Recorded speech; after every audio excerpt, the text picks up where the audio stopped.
Hello, everyone. We're finishing some more petals today.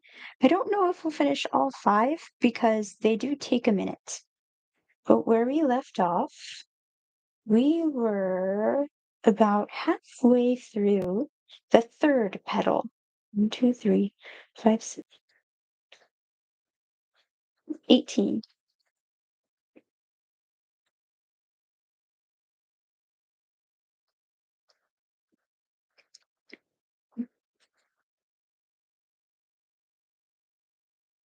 You know how there's a flower called the snowdrop? It could be really cool if there was like a magical flower made of snow. I don't know how that would work, but it would be very pretty.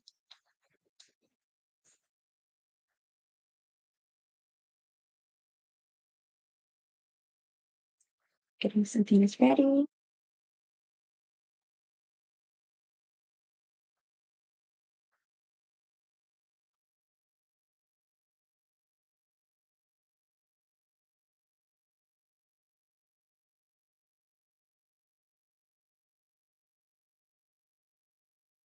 Okay.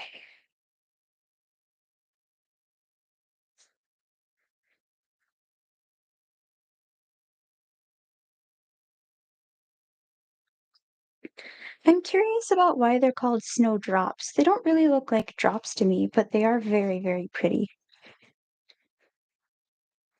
I used to live in a place that had a lot of daffodils, and something that was very funny to me was they would just appear whenever the seasons changed. As I understand it, they're only supposed to appear in the spring, but for some reason, whenever the season changed, they decided that meant it was springtime now. I don't know what was going on. Can you see it better if it's up here? Okay.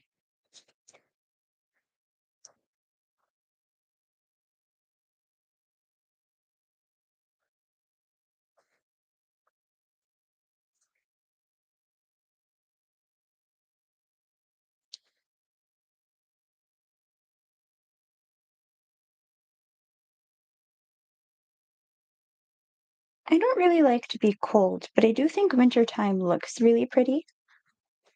And something I've tried to do in the past is create a character that embodies it, like a spirit or a divine being.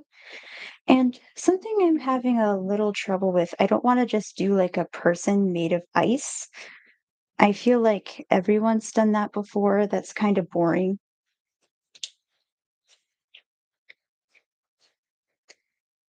So the last time what I did was basically draw like a frostbitten zombie. And I think that was really cool. But if I wanted to, like, make this a real character in my professional work, like, is that what I would want? I'm not sure yet.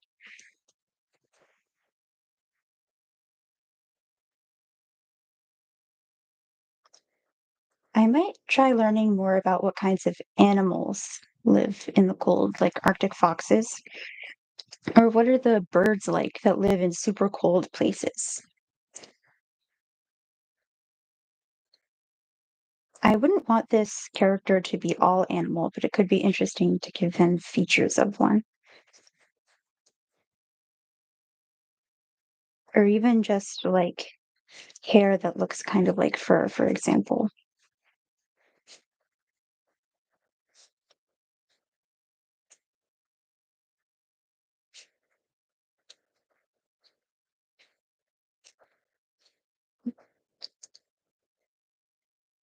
Maybe I should move the yarn out of the way. Is it distracting?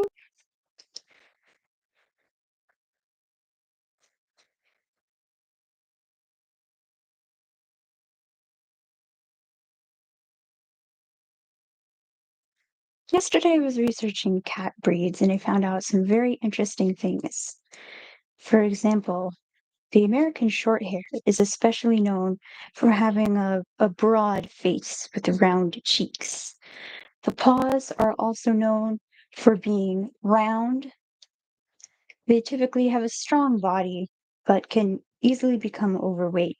Funnily, all of this describes my cat that we don't know where she came from exactly. But if I had to guess, probably the street before she was rescued. And she sounds like a very American Shorthair.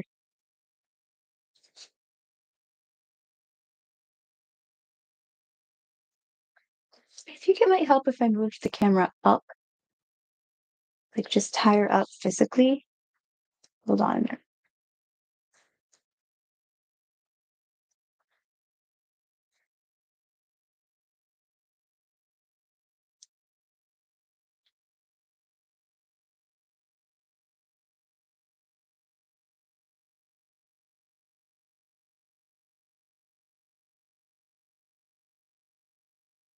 I'm gonna see if I can get something to put the camera on real quick.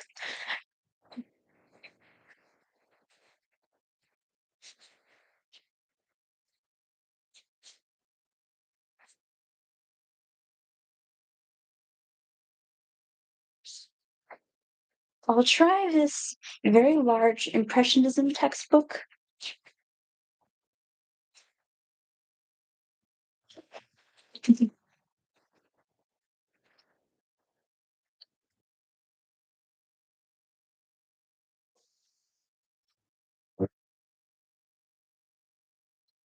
Is that better? Can you see it better? Okay, I think you can see that better. We won't have to use this forever, but it's just a temporary measure.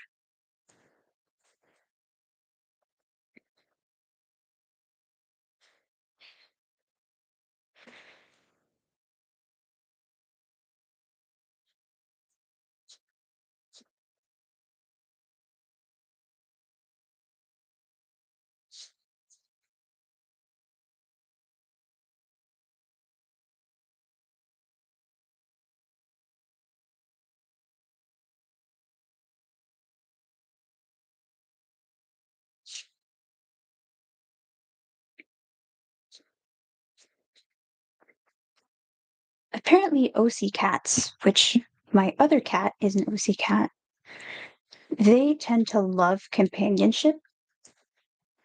And the example that the book I was reading used for this was four little OC cat kittens all staring at the same time. And I was like, that's terrifying. That's like having four small children watching your every move. You know how little kids stare at like everything you do?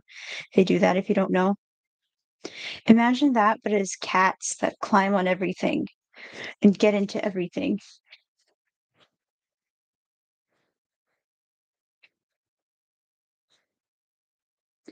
By the way, if there are any other cat owners in the audience, something my cat, the OC cat, does is he always makes biscuits before he goes to sleep. He needs like a blanket or a pillow, and then he lays down. That's the only time he does it. So it seems to be like a routine for him. And I'm curious, do anyone else's cats do that? Do they have like things they do before bed? Is that typical?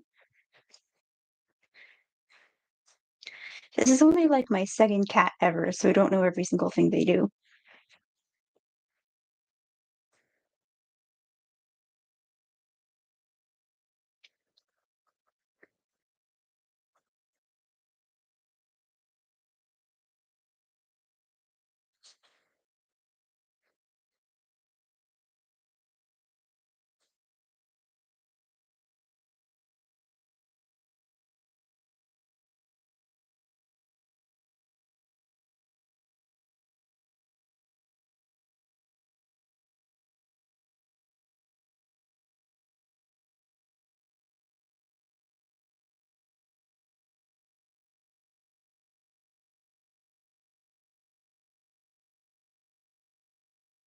I feel like I haven't said this enough, so I would really appreciate it if you like watching these streams or my shorts or whatever. Please remember, if you like the video, make sure to actually like the video because that tells the algorithm that people like this and then it pushes it out to more people. And that's how I get my coin, you know?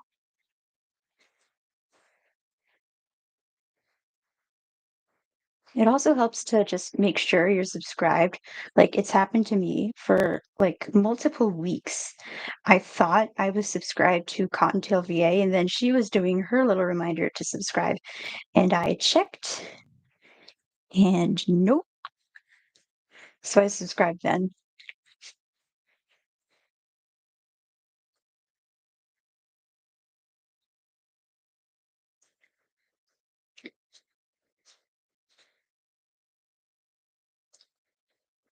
Something that happened recently? My little brother had a pink hat with him. It wasn't his. I don't know where he got it. I think it was my sister's. And he puts it on the back of a seat in our car. And he says, "That looks like a Reese." I was like, "Is that what I look like to you? A pink hat?" I do wear pink all the time.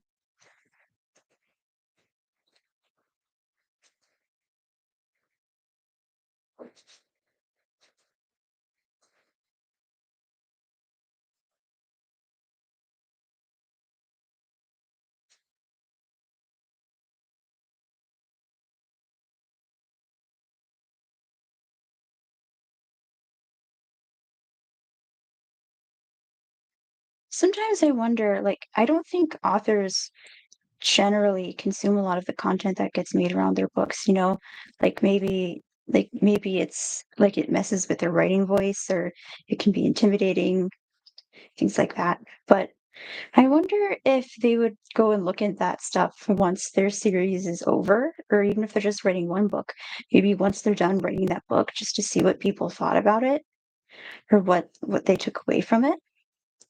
That could be interesting.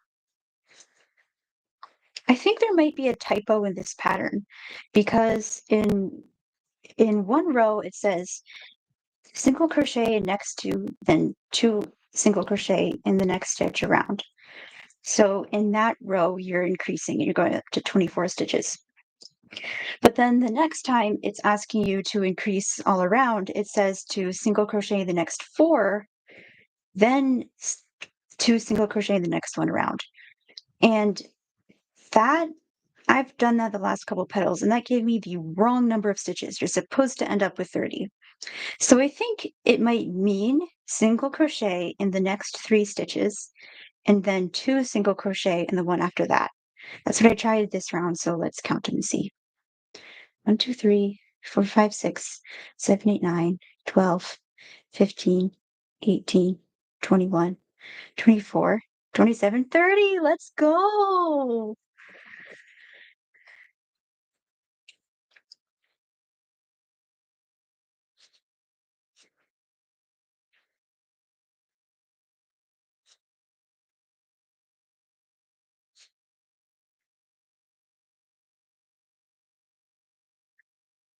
Recently, I've been thinking a lot about mermaids, which is typical for me, but I think because it's like summer, I was thinking about the ocean and the beach a lot. I'm trying to find a way to work them into my stories right now.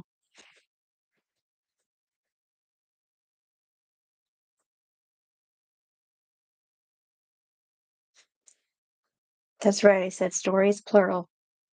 So far, I only have one story world where I know they canonically exist, but you can always create more.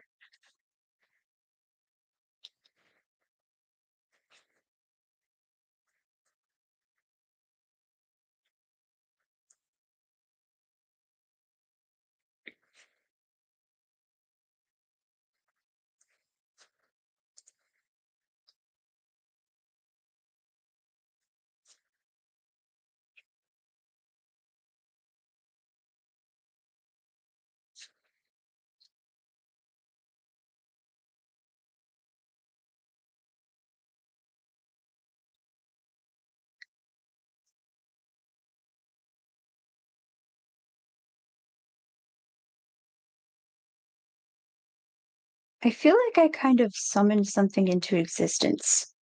Recently, I've been watching a lot of like speed runs and mods of the Mario games, especially Mario Odyssey. And then today, my brothers went shopping and came home with a for sale copy of Mario Odyssey. I feel kind of bad also because I forgot you could become a T-Rex. And I feel like that's such an iconic thing, like it shouldn't have slipped my memory. I don't know, it's been years.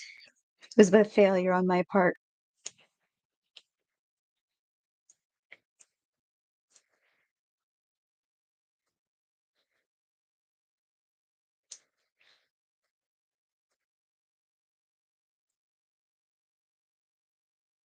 Okay, time to start decreasing now. Yeah, see, this says single crochet the next three, decrease over the next two. So that really makes me feel like before it was supposed to be three and then increase, not four and then increase.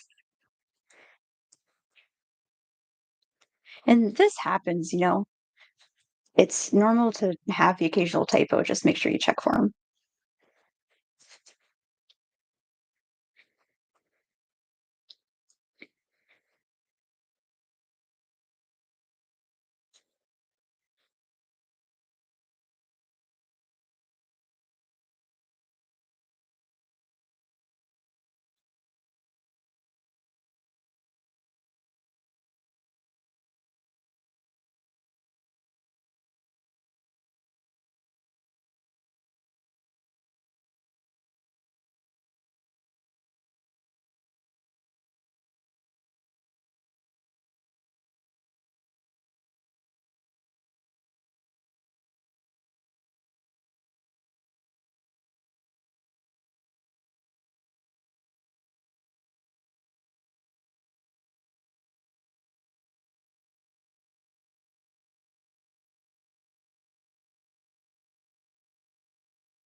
Recently, I've really been enjoying looking at Mariku's artwork.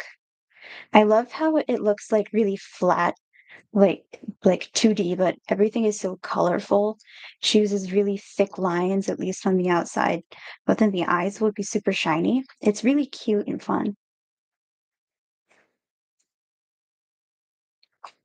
I've tried drawing in a similar style before, but something that I haven't quite figured out yet is how to make the ends of my lines look rounded.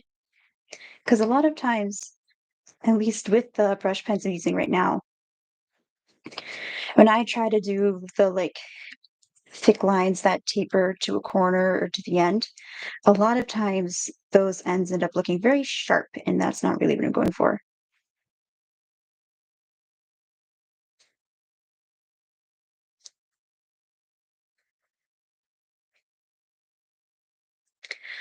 This flower is going to be a little bigger than I expected, but I think it'll be really cute when it's done. I wonder if this is technically a life-size Flabebe because it's 4 inches tall.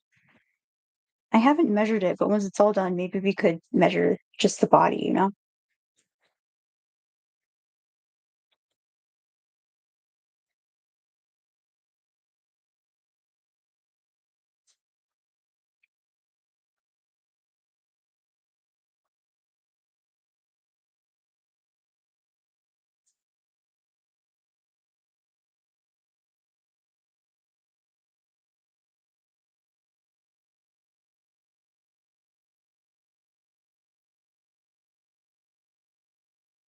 I also really like Hanaku's artwork.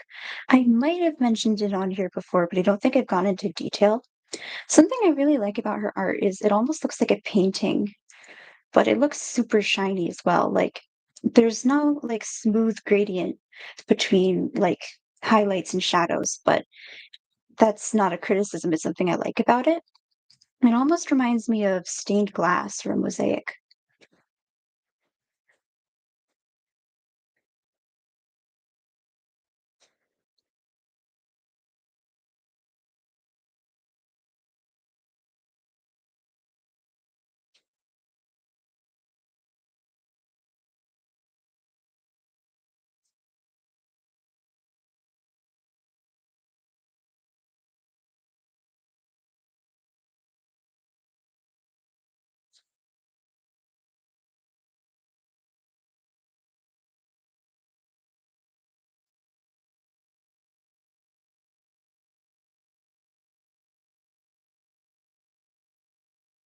That's another thing it reminds me of. It almost looks shimmery to me, like fish scales.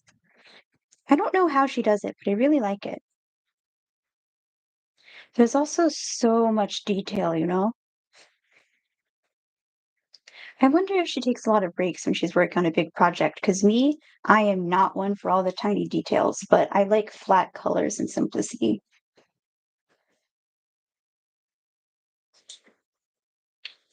I'm adjusting the camera again. I'm trying to find a good angle.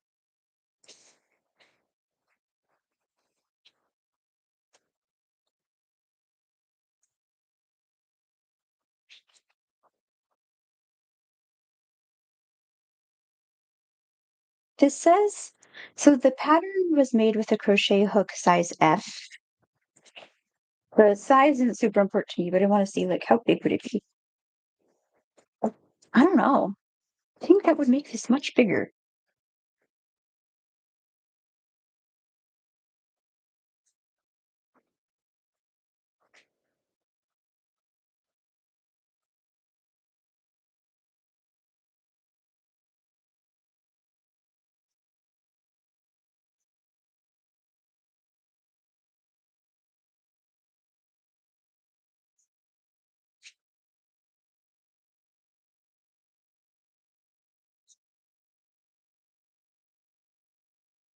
Recently, I've been learning about animals again.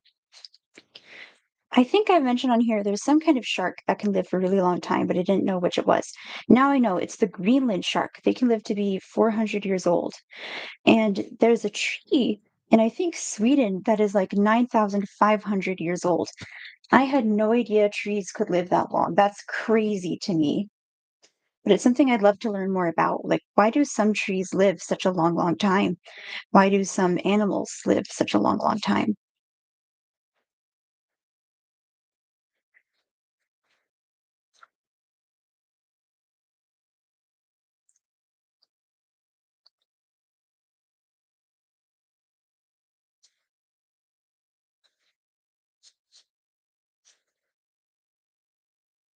My hand keeps getting closer to the camera than I mean it to, and that's covering up what I'm doing. I wonder if this would be less of a problem if I was making like a larger project. I'm making something small. I have to make sure you can see it. And my hand is big enough that it kind of gets in the way.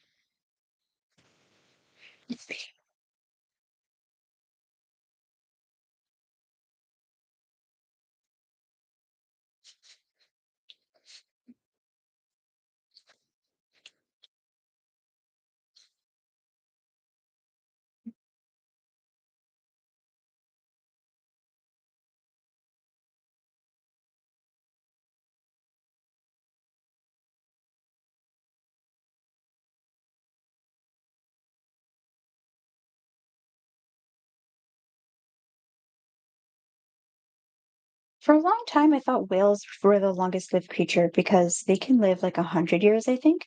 And it's true that they live a very long time, but now I know sharks can get older. And that's something I'm very, very curious about. I don't know if there are animals, not just plants, that can live longer than that, but I really want to. I also saw this lobster that was like bright purple and covered in spots and hairs. And it's not a lobster, it's a crab, but it's called a lobster because it looks like one. And the hairs seem to like protect it from predators. Like if things try to eat it, they just get the spines. That's super cool.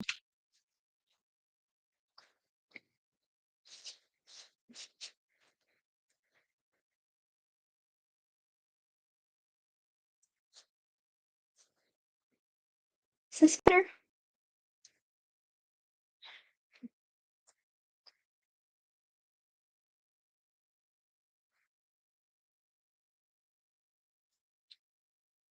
What else is there? I don't remember all of these creatures' names because some of them were either very long or in Latin, but I did find them very interesting. Apparently, possums have a kind of like molecule in their blood that keeps snake venom from harming them. So that's something scientists are looking into to see if they can make like a universal antivenom just to give people if they get bitten by a snake. And that's crazy cool to me. Apparently, we don't know why some salamanders can just regrow a limb. I thought we did. I thought we'd figure that out, but I guess not.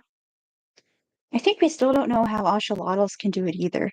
And it doesn't super surprise me that they can only regrow parts of like their spine or their brain or their heart because those are such important organs and they're so complicated. But it's still crazy to me that they can even do that. Like, how did they figure it out? Does like did their bodies like naturally regenerate some stuff and then the ones that could regenerate better survived and they just kept getting like more and more specked out?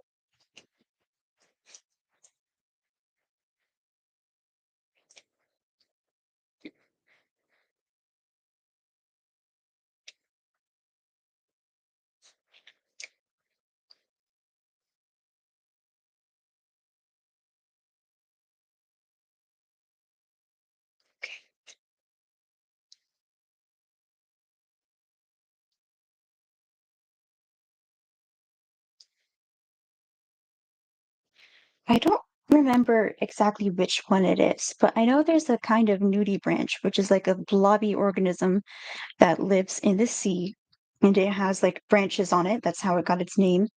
It looks kind of like a sea cucumber, and that can regenerate too. Obviously, not every regenerating animal lives in the ocean, but it's interesting to me that this and axolotls and salamanders all have at least some contact with water. I kind of want to know, is there a connection?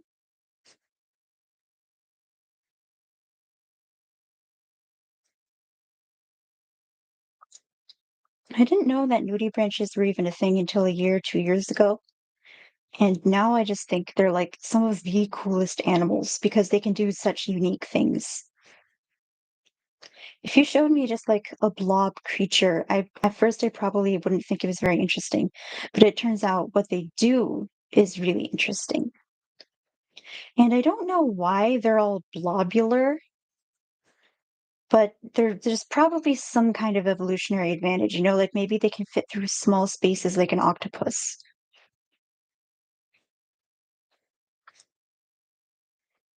Look, it's almost done.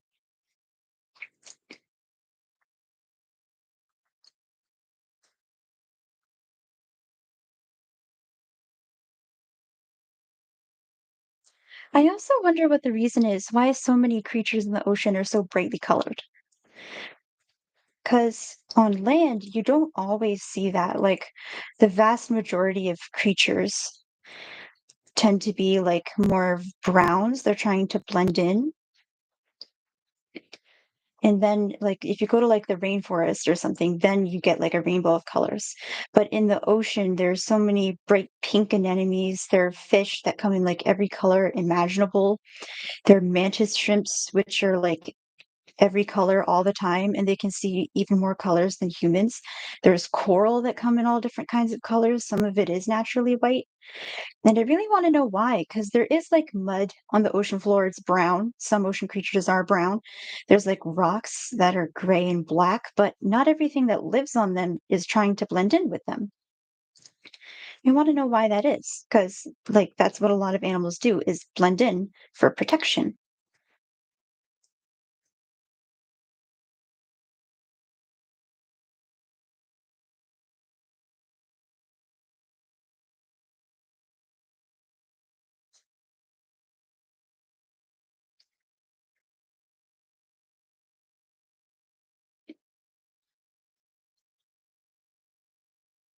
I remember I think I told you guys once, the coelacanth people thought was like extinct and then they just found it.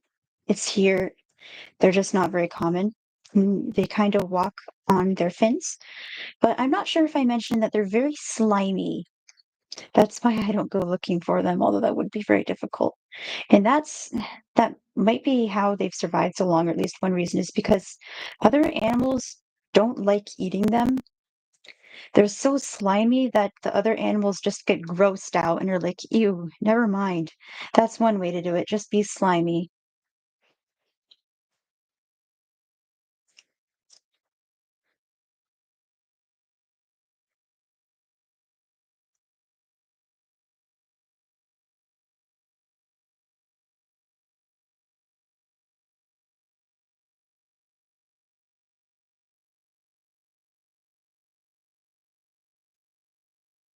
I want to learn more about different kinds of crab. Like, why are spider crabs so big? And why are their legs so scraggly? There are obviously a lot of other kinds of crab that look more, quote, normal, but some of them definitely do not. And I know woolly crabs live in like the hydrothermal vents, but I don't know exactly why they're woolly. Hold on, I'm getting my scissors. And I want to know the reason why they're woolly.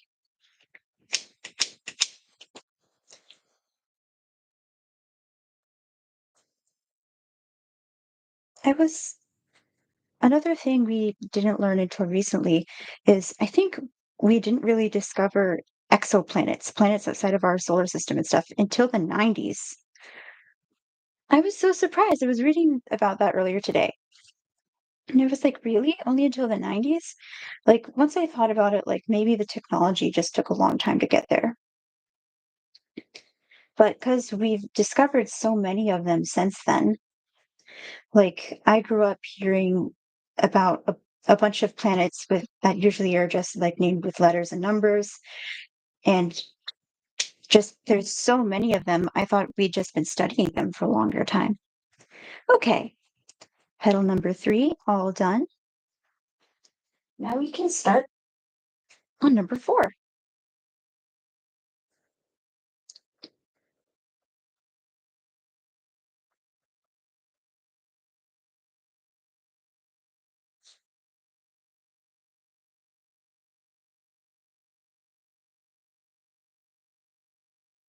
It's cool how we start out making something in the round here. We start out making a magic circle and crocheting into it. We start with 6, which is what a lot of projects do. But then and for a long time, we keep going in the round. But then how we finish it is flat. And that's not something I ever thought of doing.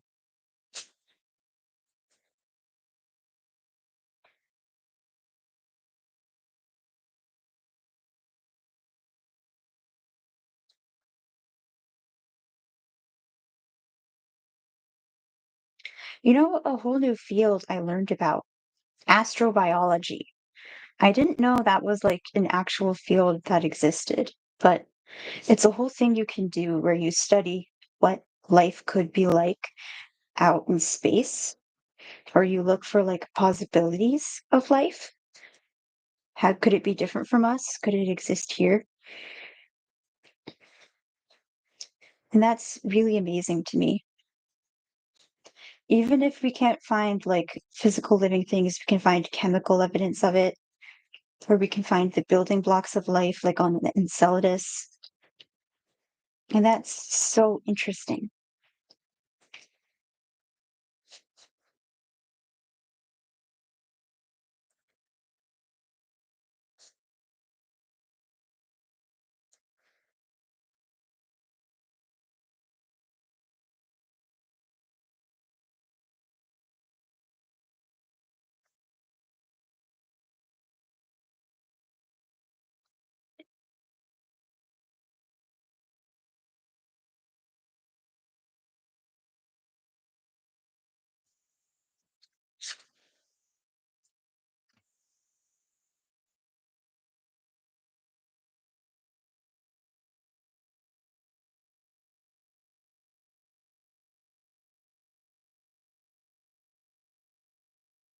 The ocean is really something that I don't understand that well, but it's something I want to learn more about.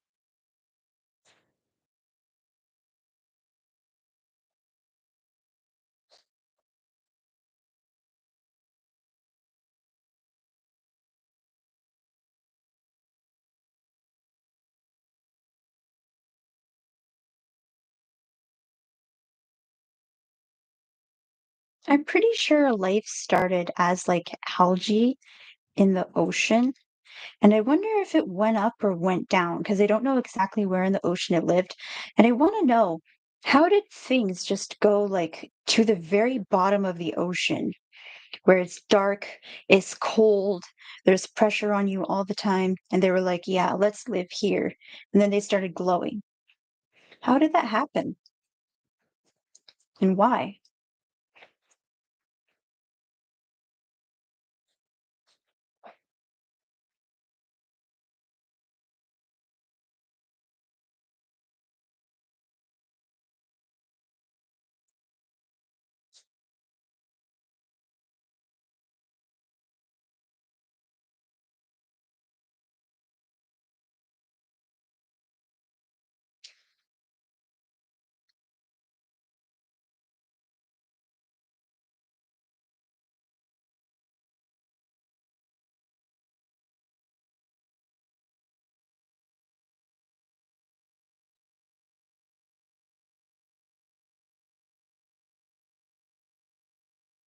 I also want to understand the creatures that live around the fence better because I know like two things. I know like the tube worms and the woolly crabs, and that's it.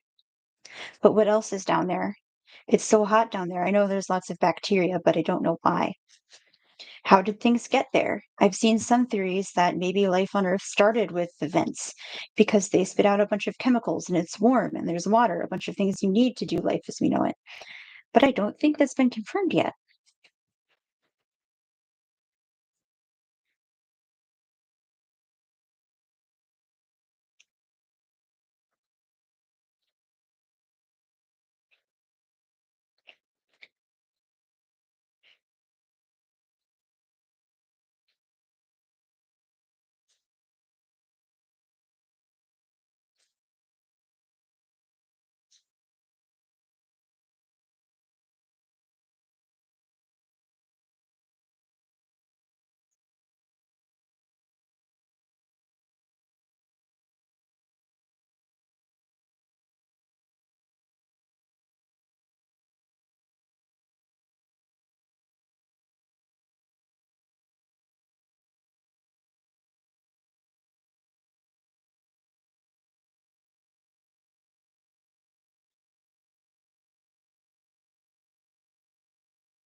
I know there are animals that live in the sunlight zone, like the shallower part of the ocean.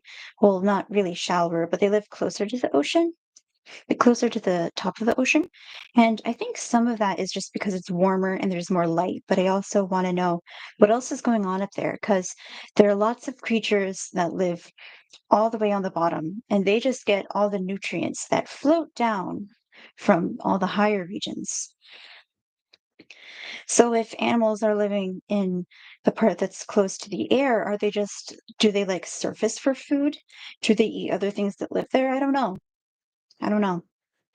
And obviously in the ocean, there's no hard divisions between the different layers.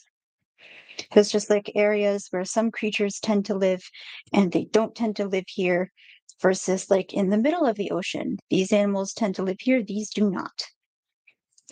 So what is that like? Can animals see that far down? Can they see like there's just a whole other society of animals going on below them and there's like not even a wall? They're just like eating and they're like fighting. There's like blood. They probably don't think about this very much, but I would find that weird.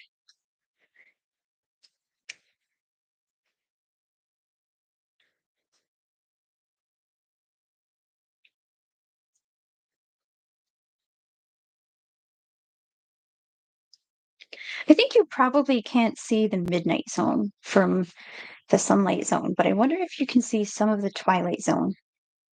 Not the TV show, the middle part of the ocean.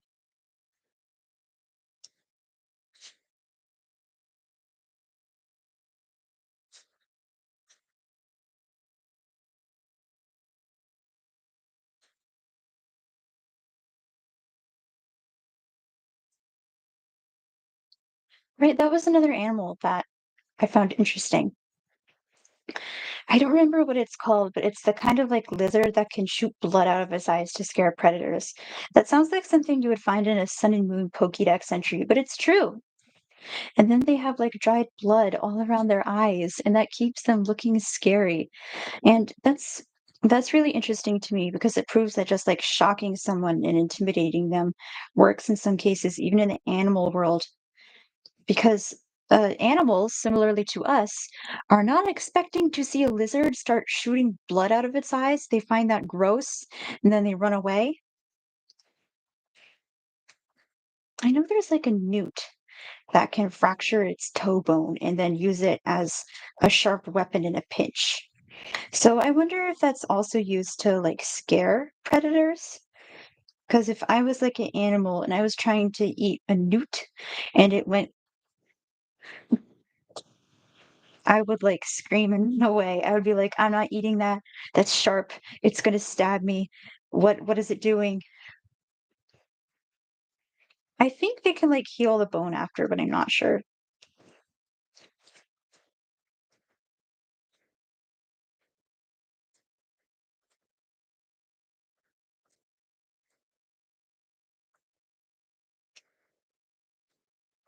I once heard someone describe the African bullfrog as a giant meatball, and now I can't unsee it. It just looks like a giant meatball.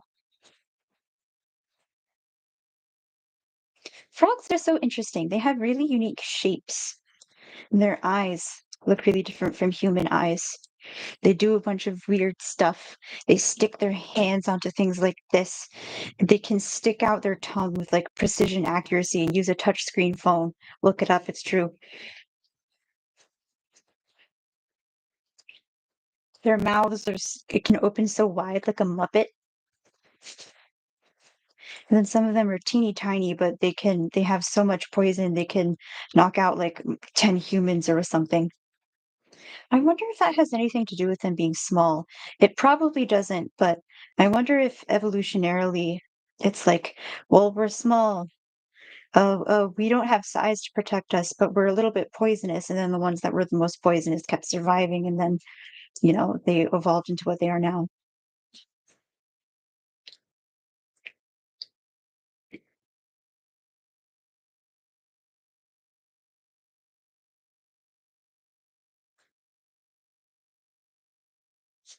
I also don't know that much about insects, but I think they're really interesting. They remind me of little machines, just organic. Their joints almost remind me of like a robot's, and they have hard exoskeletons. They're shiny. All of that reminds me of metal.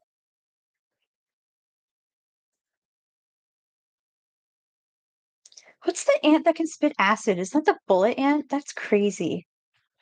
I was learning about this mega colony of ants that lives on almost every continent besides maybe Antarctica at this point, and it acts like one huge organism.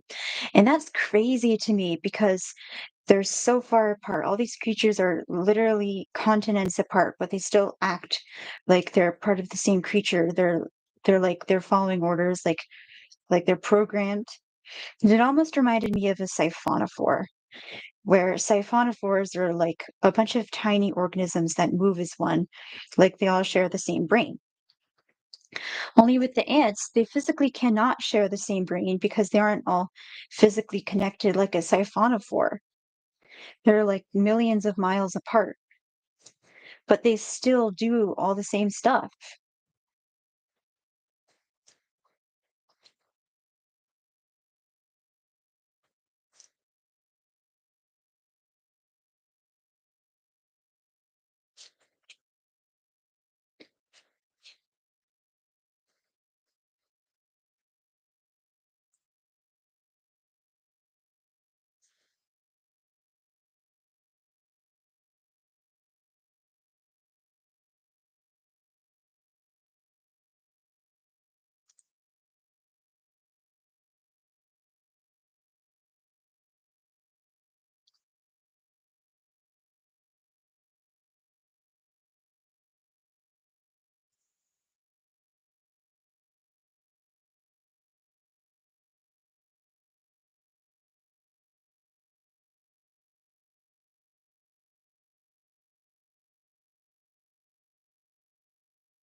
Apparently, there are some really brightly colored spiders, and I don't know if they're poisonous, but I wonder if they're that brightly colored as like a warning, like some frogs are.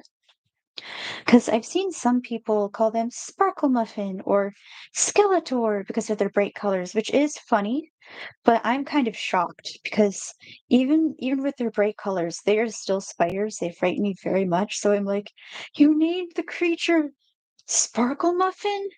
And I know logically most of them aren't dangerous. It's just like the way they move around freaks me out.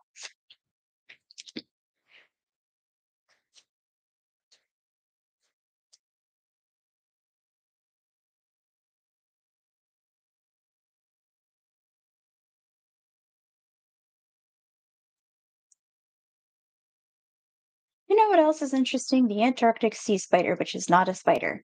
We just call it that because it has 8 legs. Their guts are not all found in the center part of their body because it's not that big. Obviously, it's a little circle in the middle. So instead, you can also find some of their organs in their legs. Isn't that interesting? Also, they live in the Antarctic. That is not easy. That's why humans don't live there. And humans live like everywhere they can, even if it's very difficult. But the Antarctic is like where they were like, nah, never mind. Humans willingly live in Australia, and the Antarctic is what made us go, you know what? GG.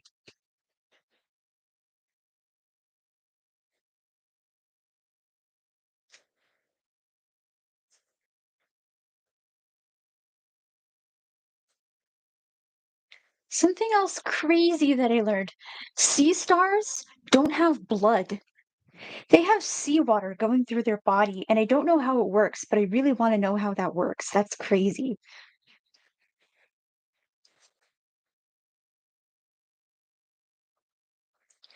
Apparently, the wood frog, this is the kind of frog.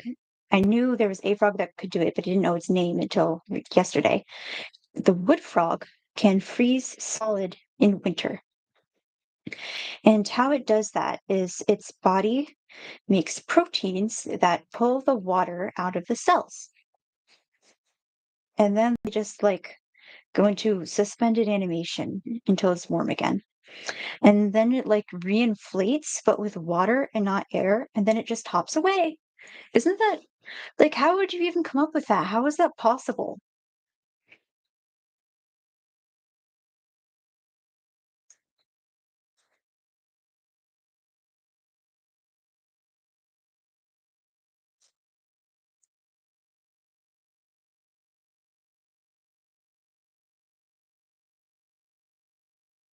I'm really trying to make sure you can see this, but I think this project is just kind of small at this point. I make a bunch of small pieces and then sew them together.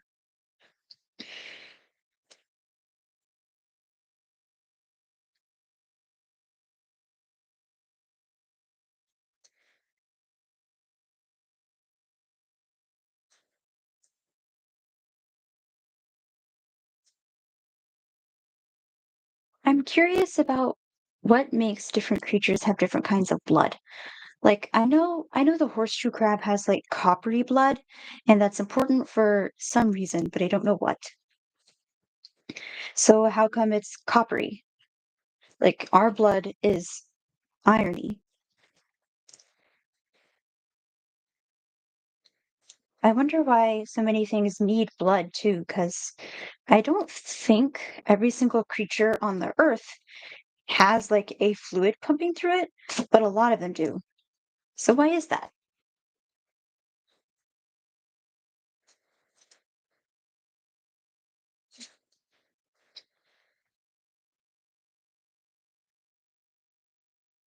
Birds additionally have hollow bones, and where humans make their red blood cells is in their bone marrow.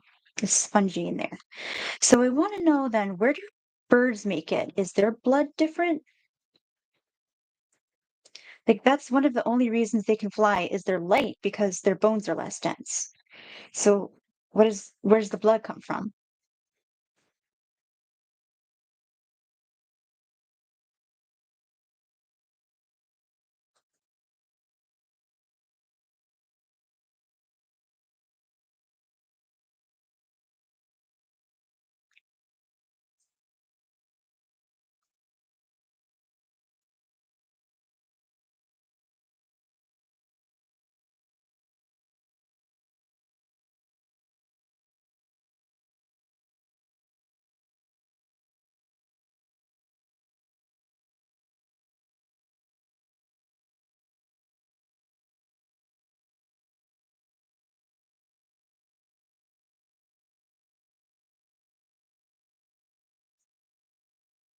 I also kind of wonder how feathers happened because they're so unique compared to, say, hair or scales.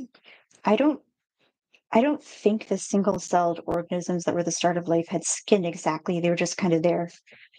But how did all these different things develop? Because feathers have like a stick in the middle. They have a hard substance, but then all around it, it's much softer. How did that evolve? Probably a lot of trial and error, but like, what did that look like in between? Because we found evidence of at least some dinosaurs having feathers, which means they're very, very old.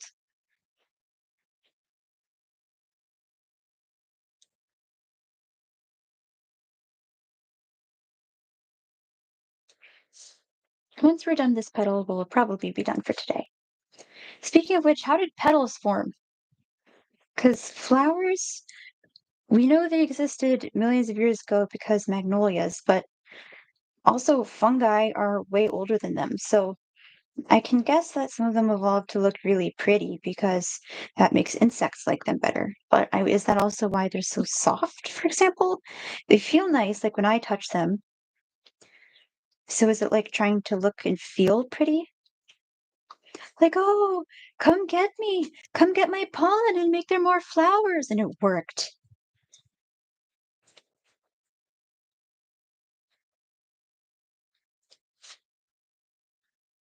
What did early insects look like? Because insects today, some of them still look crazy. They're beetles like the size of human hands, but those are smaller than a lot of early insects. So how did those happen?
I know some animals also just have a ton of legs, and I'm curious about why that is.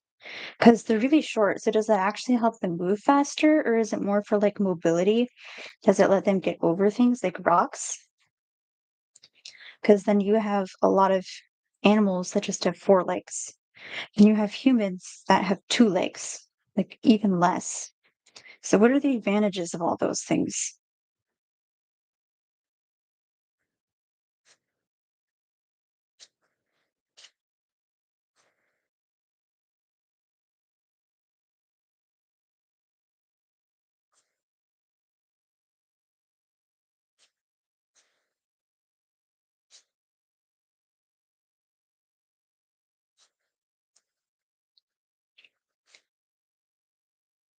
How did epiphytes happen?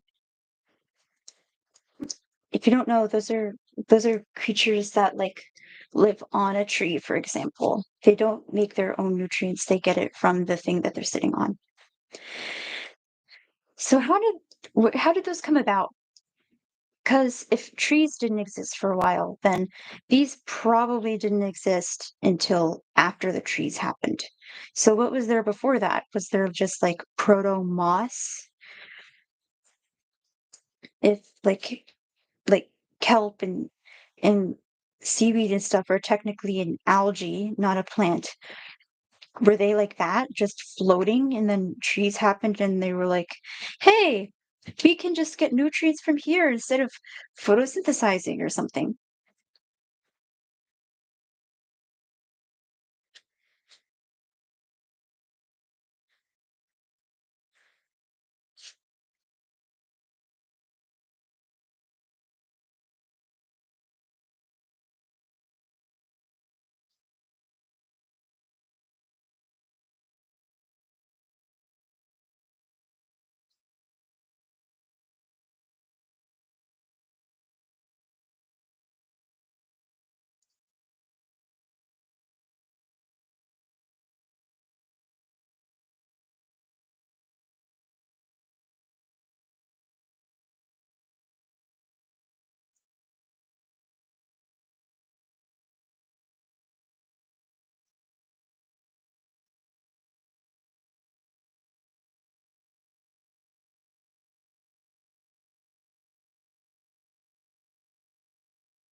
Birds' legs really look like dino legs sometimes.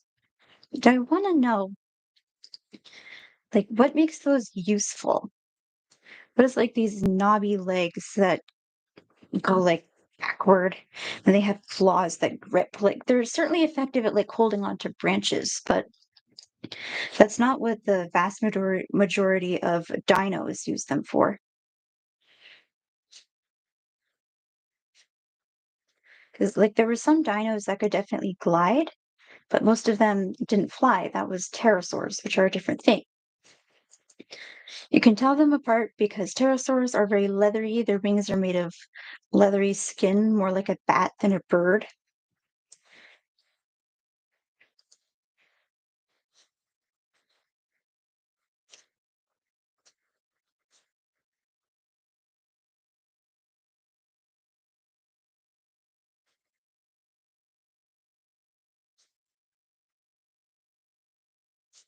Speaking of which, how did bats happen? Because bats are mammals, but the small mammals like survived well after the Chicxulub impact, but they can fly. So how did they get that? Like, were there like mammals that just had like skin flaps, like flying squirrels, and then some of them started actually flying? Or was there something else before them that like got more mammally? Is that possible? Like, what I would kind of expect is if there was a bunch of small mammals that just could glide because it works well, like how there are a lot of small dinos that could do that. And then some of them just got really good at like actually flying. So those were the ones that survived. But I don't know that much about the evolutionary history of bats.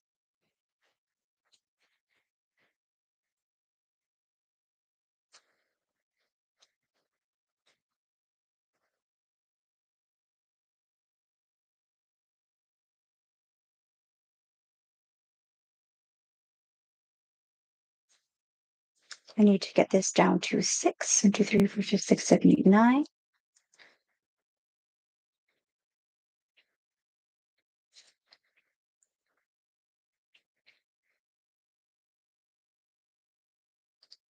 I'm also curious because drinking blood is like something that animals have to do that's not just like actually eating the animal.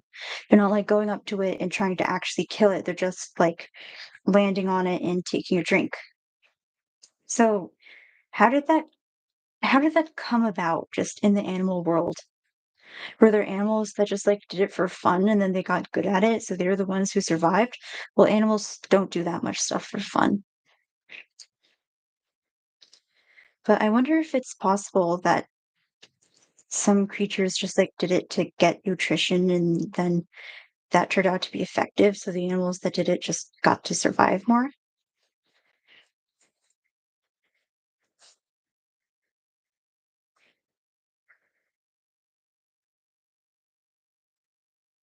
We're almost done. This is what I meant by working this flat in the end.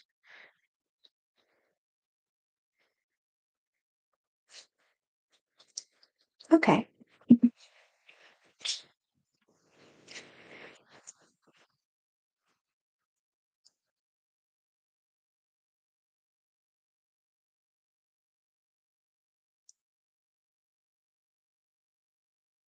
Okay.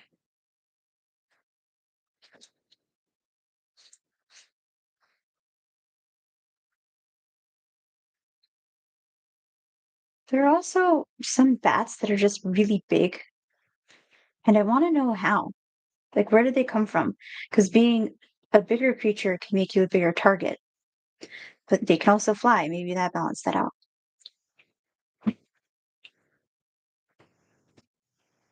Okay. That's petal number 4, and we'll be back very soon to do the last one.